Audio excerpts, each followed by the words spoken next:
സംപൂജ്യരായ എല്ലാ പ്രിയ രാഷ്ട്രപുത്രന്മാർക്കും പുത്രിമാർക്കും നിറഞ്ഞ ഹൃദയത്തോടുകൂടി എൻ്റെ പ്രണാമം. ധന്യമായ ഈ വേദിയിൽ ഇങ്ങനെ ഒരു പ്രഭാഷണത്തിനാണ് എന്നെ ക്ഷണിച്ചത് എന്നെനിക്ക് അറിഞ്ഞുകൂടായിരുന്നു. ഞാൻ ക്ഷേത്രത്തിലെ പ്രോഗ്രാമാണ്, ക്ഷേത്ര ഉത്സവമാണ് എന്ന് വിചാരിച്ചാണ് അവിടെ വണ്ടി നിർത്തി നോക്കിയത്. പിന്നീടാണ് മനസ്സിലായത് ഇവിടെയാണെന്ന്. വാക്കുകൾ കൊണ്ട് വിവരിക്കാൻ സാധിക്കുന്നതിനപ്പുറത്തുള്ള സംതൃപ്തിയോടുകൂടി ഹൃദയത്തിൻ്റെയും മനസ്സിൻ്റെയും ഉള്ളിൽ നിന്ന് എന്നെ ഇങ്ങനെ ഒരു പരിപാടിക്ക് ക്ഷണിച്ച സംഘാടകരോടും പ്രവർത്തകരോടും നന്ദി പറയുന്നു, കൃതജ്ഞത അവരെ അറിയിക്കുന്നു. അടുത്ത 1 വർഷം നീണ്ടു നിൽക്കുന്ന പരിപാടി, ആ പരിപാടിയിൽ ഓരോ മാസവും ഓരോ ഉജ്ജ്വലമായിട്ടുള്ള സംഭവബഹുലമായ കാര്യങ്ങളുണ്ടാവും. എനിക്ക് അവരോട് എല്ലാവരോടും പറയാനുള്ളത്, ഇന്ന് ലഭ്യമായ സകല ഇൻഫർമേഷൻ ടെക്നോളജി ഫെസിലിറ്റീസ് ഉപയോഗിച്ച് യൂട്യൂബിലാണെങ്കിലും വാട്സപ്പിലാണെങ്കിലും ഫേസ്ബുക്കിലാണെങ്കിലും അതേപോലെ ബ്ലോഗിലാണെങ്കിലും ഇമെയിലിലൂടെയാണെങ്കിലും ഈ 1 വർഷം നടക്കുന്ന ഓരോ പരിപാടിയും അത് ഈ ലോകത്തിലുള്ള ജനതയുടെ മനസ്സിലേക്ക് എത്തിക്കാനുള്ള ഒരു ചെറിയ ഗ്രൂപ്പ് കൂടി ഉണ്ടാക്കണം. നമ്മൾ ഏതെങ്കിലും പ്രവർത്തനം ചെയ്താൽ മാത്രം പോരാ, ആ പ്രവർത്തനത്തിൻ്റെ ബലവും പ്രതിഫലവും ലോകത്തിന് എത്തത്തക്ക വിധത്തിൽ വേണം ഓരോ പ്രവൃത്തിയും ചെയ്യാൻ. ഞാൻ പറയാറുണ്ട്, സത്യസന്ധനായാൽ മാത്രം പോരാ, സത്യസന്ധനാണെന്ന് ലോകത്തെ അറിയിക്കുകയും വേണം. നമ്മൾ 1 വർഷം പ്രോഗ്രാമുകൾ സംഘടിപ്പിക്കുന്നു എന്ന് പറഞ്ഞാൽ പോരാ, ആ പ്രോഗ്രാമുകളുടെ ഓരോ ചെറിയ ബിന്ദുവും ഹിന്ദുവിലും ക്രിസ്ത്യാനിയിലും മുസ്ലിമിലും ഇടതുപക്ഷത്തിലും വലതുപക്ഷത്തിലും മധ്യപക്ഷത്തിലും സ്വാധീനമുണ്ടാകത്തക്ക വിധത്തിൽ അവരെ എത്തിക്കണം. അപ്പോഴാണ് ഈ പരിപാടി ഗംഭീരമാവുക. അതിന് എന്തെല്ലാം ചെയ്യാൻ സാധിക്കുമോ അതെല്ലാം ചെയ്യണം. 70 വയസ്സ് കഴിഞ്ഞ അമ്മമാരെ ആദരിച്ചതുപോലെ ഈ പ്രദേശത്ത് സമൂഹത്തിൽ അടിമുടി മാറ്റിയ അമ്മമാരെയാണ് ആദരിക്കേണ്ടത്. അടിമുടി മാറ്റം വരുത്തിയ അമ്മമാർ ഇപ്പോഴുമുണ്ട്. അതുപോലെ യുവാക്കളുണ്ട്, യുവതികളുണ്ട്, പുരുഷന്മാരുണ്ട്. അവരെയും പ്രായമോ ജാതിയോ മതമോ ഇസമോ നോക്കാതെ രാഷ്ട്രത്തിനും നമ്മുടെ ധർമ്മത്തിനും വേണ്ടി പ്രവർത്തിച്ചവരാണെങ്കിൽ അവരെ കൂടി ആദരിക്കാൻ നമുക്ക് സാധിക്കുമ്പോൾ അത് മറ്റുള്ളവർക്ക് മാതൃകയും അത് മറ്റ് ശാഖകളിലുള്ളവർക്ക് അത് പകർത്താനുള്ള അവസരവും കൂടിയാകത്തക്ക വിധത്തിൽ ചെയ്യും. എനിക്ക് അനുവദിച്ചിരിക്കുന്ന സമയം കൊണ്ട് 5 വാക്കുകൾ ഞാൻ നിങ്ങളോട് പറയാൻ ആഗ്രഹിക്കുന്നു. ആ 5 വാക്കുകളും എൻ്റെ മുമ്പിലുള്ളവർ മറക്കരുത്. 1, പഠിക്കുക. 2, പഠിപ്പിക്കുക. 3, പ്രചരിപ്പിക്കുക. 4, പ്രവർത്തിക്കുക. 5, പ്രതികരിക്കുക.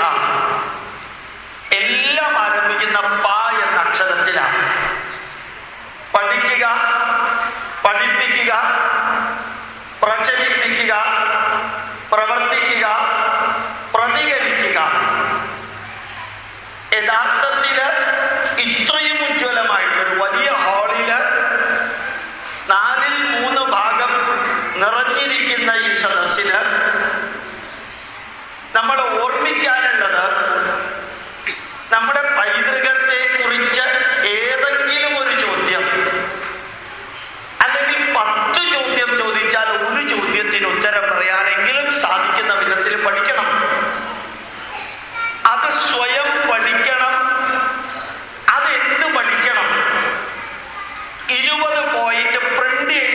തന്നിട്ടുണ്ട്. 20 പോയിന്റ് പ്രിന്റ് ചെയ്ത് കയ്യിൽ തന്നിട്ടുണ്ട്. മാത്രമല്ല, ഒരു വലിയ ഭാഗ്യം കിട്ടി. ഈ നവംബർ മാസം 1-ാം തീയതി, കഴിഞ്ഞ നവംബർ 1-ന് academy for heritage research and studies എന്ന് പറഞ്ഞ ഭാരതത്തിലെ പ്രധാനമന്ത്രി ഡിപ്പാർട്ട്മെന്റ് ഓഫ് സയൻസ് ആൻഡ് ടെക്നോളജിയില് ഭാരതത്തിലെ പ്രധാനമന്ത്രി ശ്രീ നരേന്ദ്രമോദിയുടെ ഉജ്ജ്വലമായ നിർദ്ദേശപ്രകാരം ഭാരതീയ സംസ്കൃതിയിലുള്ള, നമ്മുടെ പൈതൃകത്തിലുള്ള, ബുദ്ധിക്കും യുക്തിക്കും ശാസ്ത്രത്തിനും നിരക്കുന്ന വിധത്തിലുള്ള അറിവുകളുടെ പരമ്പരകളുണ്ട്. അതിനെ എതിർക്കുകയും പുച്ഛിക്കുകയും അവഹേളിക്കുകയും തമസ്കരിക്കുകയും ചെയ്യുന്നവർക്ക് പഠിച്ച് പഠിപ്പിച്ച് പ്രചരിപ്പിച്ച് പ്രവർത്തിച്ച് പ്രതികരിച്ച് ഉത്തരം കൊടുക്കാൻ ആദ്യം വേണ്ടത് അറിവ്. അത് ലഭിക്കണമെങ്കിൽ പഠിക്കണം. ആ നവംബർ 1-ാം തീയതി ഇങ്ങനെ ഒരു ഭാഗം ഇൻസ്റ്റിറ്റ്യൂട്ട് ആരംഭിച്ചു. നവംബർ 3-ാം തീയതി ഡൽഹിയിൽ ഈ പ്രോജക്റ്റിൽ ചർച്ച ചെയ്യാൻ പോയിരുന്നു. അതിന്റെ പ്രധാനമന്ത്രിയുടെ നേരിട്ടുള്ള നിർദ്ദേശപ്രകാരം നമ്മുടെ നാടിന്റെ പൈതൃകം അടിമുടി എത്തിക്കാൻ, ഗ്രാസ് റൂട്ട് മുതൽക്ക് മുകൾ വരെ എത്തിക്കാൻ, നിങ്ങളുടെ കയ്യിൽ തന്നിരിക്കുന്ന പോലെ ഓരോ ബിറ്റ് നോട്ടീസ് അത് എത്ര വേണമെന്ന് അറിയിച്ചാൽ എത്തിക്കാൻ തയ്യാറാണ്. അങ്ങനെ 24 നോട്ടീസുകൾ, നോട്ടുകൾ അവിടെയുണ്ട്, സ്റ്റാപ്പിൾ ചെയ്തത്. അതില് ഇപ്പൊ കയ്യിൽ തന്നിരിക്കുന്നതില് 20 പോയിന്റിൽ ആദ്യത്തെ 5 പോയിന്റ് പുരാണങ്ങളിലെ കഥകൾ പഠിച്ച് കഥകളിൽ നിന്ന് സന്ദേശമെടുത്ത് നമ്മുടെ ജീവിതത്തെ useful, purposeful, fruitful and meaningful ആക്കണം. ആ പുരാണത്തിന്റെ ലെവലിൽ നിന്ന് ഉയർന്നാല് മഹാഭാരതത്തിലെ 1,25,000 ശ്ലോകങ്ങളില് 60,000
ബുദ്ധിക്കും യുക്തിക്കും ശാസ്ത്രത്തിനും നിരക്കാത്ത, ബുദ്ധിക്കും യുക്തിക്കും ശാസ്ത്രത്തിനും നിരക്കാത്ത അനാചാരങ്ങളെ മാറ്റിവെച്ച്, ദുരാചാരങ്ങളെയും മാറ്റിവെച്ച്, അടുത്ത 5 പോയിന്റ് മനസ്സിന് നന്മ വരുത്തുന്ന ആചാരങ്ങൾ. അതേപോലെ നിങ്ങൾക്ക് പഠിക്കാൻ ഗോപാലകൃഷ്ണൻ ഉറപ്പിച്ചു പറയുന്നു, അരമണിക്കൂർ മതി. ജീവിതത്തിൽ അരമണിക്കൂർ മതി, ഒരു ദിവസം അരമണിക്കൂറല്ല. പിന്നെ ശരീരത്തിന് ആരോഗ്യം തരുന്ന ആചാരങ്ങൾ, കുടുംബ ബന്ധം ദൃഢമാക്കുന്ന ആചാരങ്ങൾ, നമ്മുടെ സംസ്കാരത്തിനും സമൂഹത്തിനും ഉറച്ച ബന്ധം തരുന്ന ആചാരങ്ങൾ, നമ്മുടെ രാഷ്ട്രത്തിന്റെ ഉദ്ഗ്രഥനത്തിനുള്ള ആചാരങ്ങൾ. 5 വാക്കുകൾ: മനസ്സ്, ശരീരം, കുടുംബം, സമൂഹം, രാഷ്ട്രം. ഈ 6 എണ്ണത്തിന് സ്ഥിരവും ശാശ്വതവുമായ നന്മ വരുത്തുന്ന ആചാരങ്ങൾ.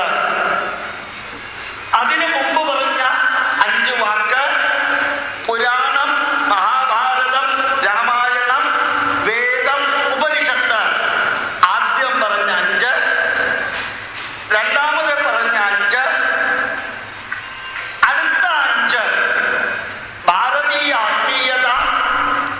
ലോകത്തിൽ 9 മതങ്ങളുള്ളതില് 8 മതക്കാരുടെയും ആത്മീയത പോലെയുള്ള ആത്മീയതയല്ല, 5 ലെവലിലുള്ള ആത്മീയതയാ ഭാരതത്തിലുള്ളത്.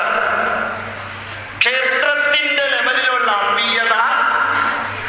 അതിൽ നിന്നുയർന്നാൽ ഡോക്ടർ ജിയെയും ഗുരുജിയെയും പോലെ സ്വയം അവതാരമായി മാറുന്ന ലെവലിലേക്കുള്ള ആത്മീയത. 3ാമത്തെ ലെവലിലേക്ക് കയറിയാൽ സൃഷ്ടി സ്ഥിതി സംഹാര ശക്തികള് അകത്തും പുറത്തും നിലനിൽക്കുന്നു എന്ന് തിരിച്ചറിയുന്ന ആത്മീയത. അതുപോലെ ത്രിമൂർത്തികള്, സൃഷ്ടി സ്ഥിതി സംഹാര ശക്തികള് അകത്ത് നിലനിൽക്കുന്നു എന്നറിയുന്നത് പോലെ ത്രിശക്തികള്, ത്രിമൂർത്തികള് അകത്തുള്ളതുപോലെ ത്രിശക്തികള്, ത്രിമൂർത്തികള് ബ്രഹ്മ വിഷ്ണു മഹേശ്വരന്മാര്, ത്രിശക്തികള് ലക്ഷ്മി സരസ്വതി പാർവതി, അതും അകത്ത് തന്നെയാണ്. ഇച്ഛാശക്തി മനസ്സിലും, ജ്ഞാനശക്തി തലച്ചോറിലും, ക്രിയാശക്തി ശരീരാവയവങ്ങളിലും ഉണ്ടാകണം, ഉണ്ട് എന്ന് തിരിച്ചറിയുന്ന 3ാമത്തെ ലെവല്. 4ാമത്തെ ലെവലിലേക്ക് ഉയർന്നാല് പഠിക്കേണ്ടത് ഈ പ്രപഞ്ചത്തെ മുഴുവനും ഈശ്വരനായി കണ്ട ലോകത്തിലെ ഒരേ ഒരു മതം 110 കോടി ഹിന്ദുക്കളാണ്. 746 കോടി ജനങ്ങളില് 110 കോടി ഹിന്ദുക്കളാണ് പ്രപഞ്ചത്തെ തന്നെ ഈശ്വരനായിട്ട് കണ്ടത്. അത് ആത്മീയതയുടെ 4ാമത്തെ ലെവല്.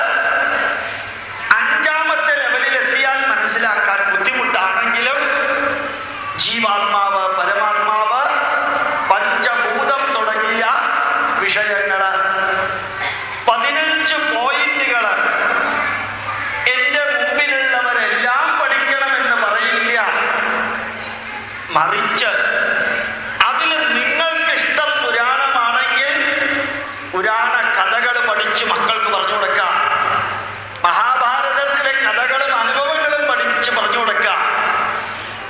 അതിൽ ആചാരങ്ങളിലാണ് നിങ്ങൾക്ക് ഇഷ്ടമെങ്കിൽ സ്വയം ചിന്തിച്ച് ആചാരങ്ങളിലെ നന്മകൾ പറഞ്ഞു കൊടുക്കാം.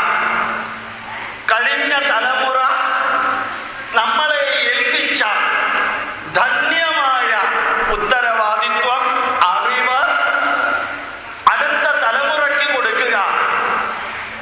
1000 കിലോമീറ്റർ നീളമുള്ള ഒരു റോഡ് ആവാൻ സാധിച്ചില്ലെങ്കിലും 1 മീറ്റർ വീതിയുള്ള ഒരു ബ്രിഡ്ജെങ്കിലും ആവാൻ ശ്രമിക്കുക.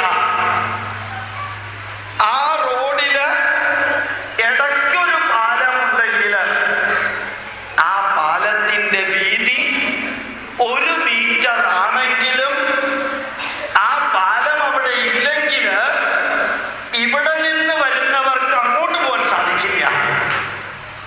അതുകൊണ്ട് നീളത്തിലെത്താൻ സാധിച്ചില്ലെങ്കിലും വീതിയിലെത്താൻ സാധിക്കുന്ന വിധത്തില് കഴിഞ്ഞ തലമുറ നമ്മളെ ഏൽപ്പിച്ച ഏതെങ്കിലും ഒരു വിഷയം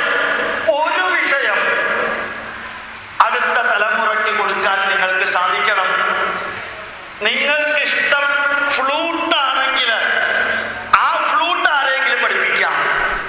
തബലയാണെങ്കിൽ അത്, അക്ഷരശ്ലോകമാണെങ്കിൽ അത്, സംസ്കൃത സംഭാഷണമാണെങ്കിൽ അത്, കഥകളിയെങ്കിൽ അത്. ഈ സ്കൂൾ കലാമേള കണ്ണൂര് നടന്നപ്പോൾ 1430 ക്ഷേത്ര കലകളാണ് ഉള്ളത് എന്ന് തിരിച്ചറിഞ്ഞു. ആ 1430 ക്ഷേത്ര കലകളിൽ ഏതെങ്കിലും ഒന്ന് പഠിക്കുക. അങ്ങനെ ആദ്യത്തെ സ്റ്റെപ്പ് പഠിക്കുക. രണ്ടാമത്തെ സ്റ്റെപ്പ്, നമ്മുടെ ജീവിതത്തിൽ നമ്മൾ എന്ത് പഠിച്ചുവോ അത് നമ്മളോടുകൂടി അവസാനിക്കരുത്. കുറേ വ്യക്തികൾക്കെങ്കിലും അത് എത്തിക്കണം. ഇന്ന് പഠിച്ചത് പഠിപ്പിക്കാൻ ഇറങ്ങി പുറപ്പെട്ടാൽ കൊടുക്കേണ്ടതുപോലെ കൊടുക്കേണ്ടവർക്ക് കൊടുക്കേണ്ട സമയത്ത് കൊടുക്കാൻ ആളുണ്ടെങ്കിൽ എടുക്കേണ്ടതുപോലെ എടുക്കേണ്ടവരെടുക്കുമെന്നുള്ളത് ഉറപ്പാണ്. പണ്ടത്തെ മാതിരി ഇതൊക്കെ പഠിച്ചിട്ട് എന്താണ് കാര്യം എന്ന് ചോദിക്കുന്നവരില്ല. മാത്രല്ല 21ാം നൂറ്റാണ്ടിൽ ഈ പൈതൃകത്തിന്റെ ആവശ്യം എന്താ എന്ന് ചോദിക്കുന്നവരുമില്ല. കുറച്ചു പേർക്ക് താല്പര്യമില്ലായിരിക്കാം, പക്ഷെ എതിർക്കില്ല. അവർക്ക് നീരസമുണ്ടാവാം. അവരുടെ രാഷ്ട്രീയ ലാഭത്തിന് ഇതൊരു പക്ഷേ വിഘാതമായിട്ട് നിൽക്കുന്നത് കൊണ്ട് പഠിപ്പിക്കുന്നതിനോട് അവർ സപ്പോർട്ട് ചെയ്തില്ല എന്ന് വരും. പക്ഷെ ഈ നാടിന്റെ അറിവ് പഠിപ്പിക്കാനായിട്ട് നിങ്ങളിൽ ആരിറങ്ങിയാലും ശരി, കുറേ പേരെങ്കിലും പഠിക്കാൻ വരും. പക്ഷെ ഒന്നുണ്ട്, മുമ്പിലിരിക്കുന്ന വ്യക്തികൾക്ക് ഉൾക്കൊള്ളാൻ സാധിക്കുന്ന വിധത്തിൽ കൊടുക്കാൻ സാധിക്കണം. നമ്മൾ പറയുന്നില്ലേ, ഉണ്ണുന്നവൻ അറിഞ്ഞില്ലെങ്കിൽ വിളമ്പുന്നവൻ അറിയണം. ആ വിളമ്പുന്നവൻ വിളമ്പേണ്ട രീതിയിൽ വിളമ്പിയാൽ ഊണ് കഴിക്കുന്നവൻ അതനുസരിച്ച് ഊണ് കഴിക്കാൻ സാധിക്കും. പഠിപ്പിക്കണം, നിങ്ങളുടെ മക്കളെ പഠിപ്പിക്കണം. ഗോപാലകൃഷ്ണൻ ജീവിതത്തിൽ പകർത്താത്തത് ഈ മൈക്കിലൂടെ നിങ്ങളോട് പറയില്ല. നിങ്ങൾക്ക് ജീവിതത്തിൽ പകർത്താൻ ബുദ്ധിമുട്ടുള്ളത് ഞാൻ പറയില്ല. നിങ്ങൾക്ക് ഇവിടെ ഇരിക്കുന്നതിൽ ഭൂരിഭാഗം 50-ന് മുകളിലുള്ളവര് അവര് ചെറുപ്പക്കാരായിരുന്ന കാലത്ത് ശരിക്കിതെല്ലാം പഠിക്കുക എന്ന് പറഞ്ഞാൽ തന്നെ അത് ഏതാണ്ട് നികൃഷ്ടവും നീചവും നിന്ദ്യവുമായിട്ട് കണ്ടിരുന്നൊരു കാലം ഉണ്ടായിരുന്നു. പക്ഷെ ഇന്ന് അങ്ങനെ കാണുന്നില്ല. അതുകൊണ്ട് പഠിപ്പിക്കാൻ ഇറങ്ങി പുറപ്പെടുന്നവർക്ക് വലിയൊരു സദസ്സ് കിട്ടിയില്ലെങ്കിലും വിഷയത്തിനനുസരിച്ച് സംഗീതമെങ്കിൽ സംഗീതം, മ്യൂസിക്കൽ ഇൻസ്ട്രുമെന്റ് എങ്കിൽ അത്, ഡാൻസ് എങ്കിൽ അത്, ഹരികഥയെങ്കിൽ അത്, പൈതൃകത്തിന്റെ കലകളെങ്കിൽ അത്, ഏത് വിഷയമാണോ നിങ്ങൾക്ക് താല്പര്യം. നാരായണീയം പണ്ട് പഠിക്കുന്നവര് വിരലിലെണ്ണാവുന്നവര്. ഇന്ന് കേരളത്തില് അക്ഷരാർത്ഥത്തിൽ പറയാം, ലക്ഷക്കണക്കിന് വ്യക്തികൾക്ക് നാരായണീയം വായിക്കാൻ അറിയാം, രാമായണം വായിക്കാൻ അറിയാം, ഭാഗവതം വായിക്കാൻ അറിയാം. അതിന് കാരണം പഠിപ്പിക്കാൻ ആരോ ഉണ്ടായിരുന്നു. പഠിപ്പിക്കാൻ ഇറങ്ങി പുറപ്പെട്ടവർക്ക് അത് സാധിച്ചു. ഭഗവത്ഗീതയിലെ 6-ാം അധ്യായത്തിലെ 5-ാമത്തെ വരിയുണ്ട്, ഉദ്ധരേ ആത്മനാത്മാനം. അവനവനെ അവനവൻ ഉയർത്തണം. അവനവന്റെ കുടുംബത്തെ അവനവൻ ഉയർത്തണം. അവനവന്റെ സംസ്കാരത്തെ അവനവൻ ഉയർത്തണം. അവനവന്റെ സമൂഹത്തെ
ഓരോ ക്രിസ്ത്യാനിയും ക്രിസ്തുമതം പ്രചരിപ്പിക്കുന്നതിൽ രാപ്പകൽ പ്രവർത്തിക്കുന്നു. 2.5 ലക്ഷം അച്ഛന്മാരും കന്യാസ്ത്രീകളും ഭാരതം മുഴുവനും ക്രൈസ്തവവൽക്കരണത്തിന് വേണ്ടി പ്രവർത്തിക്കുന്നു. 41 ലക്ഷം പാർട്ട് ടൈം, ഫുൾ ടൈം അല്ലെങ്കിൽ വോളണ്ടറി ആയിട്ട് പ്രവർത്തിക്കുന്നവര് ക്രിസ്തുമതം പ്രചരിപ്പിക്കുന്നു.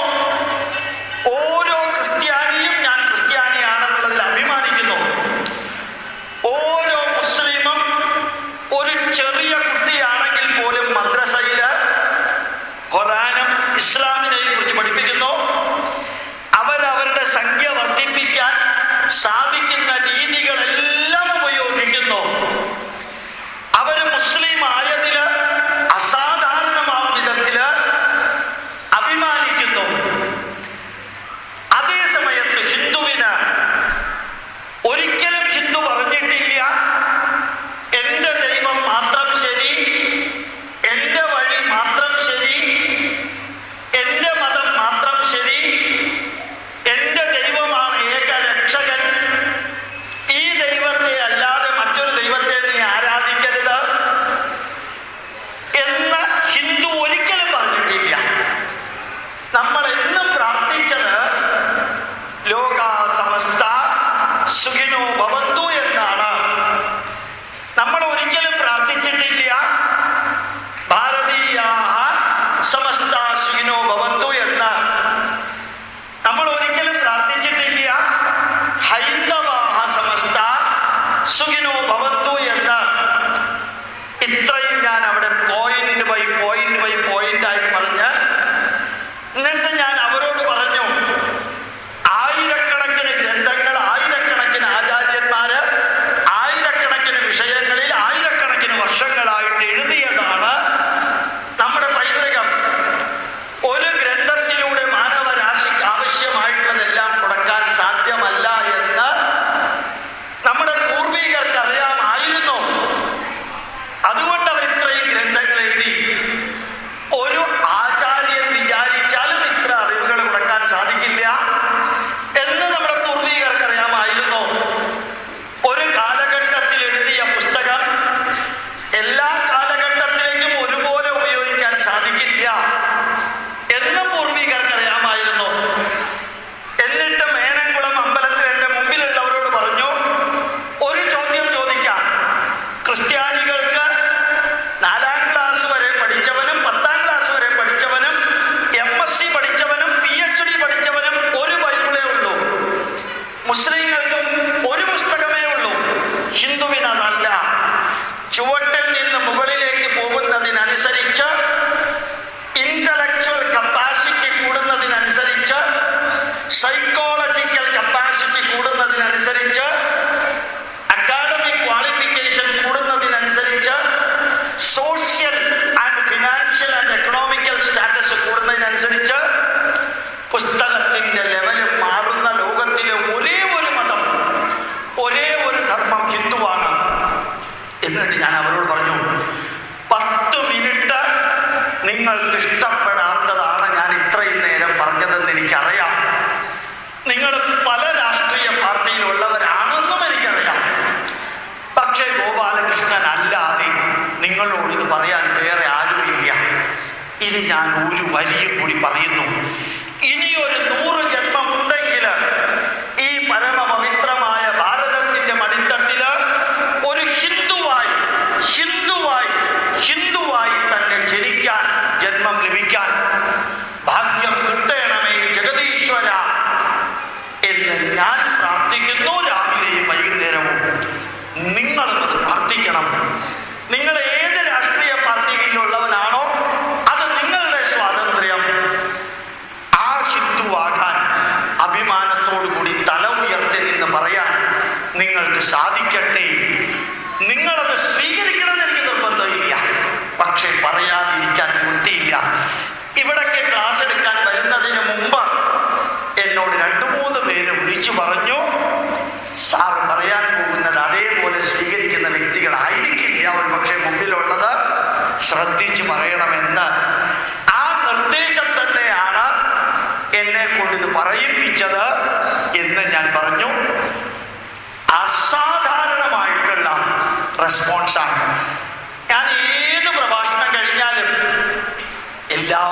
പറയാറുണ്ട്.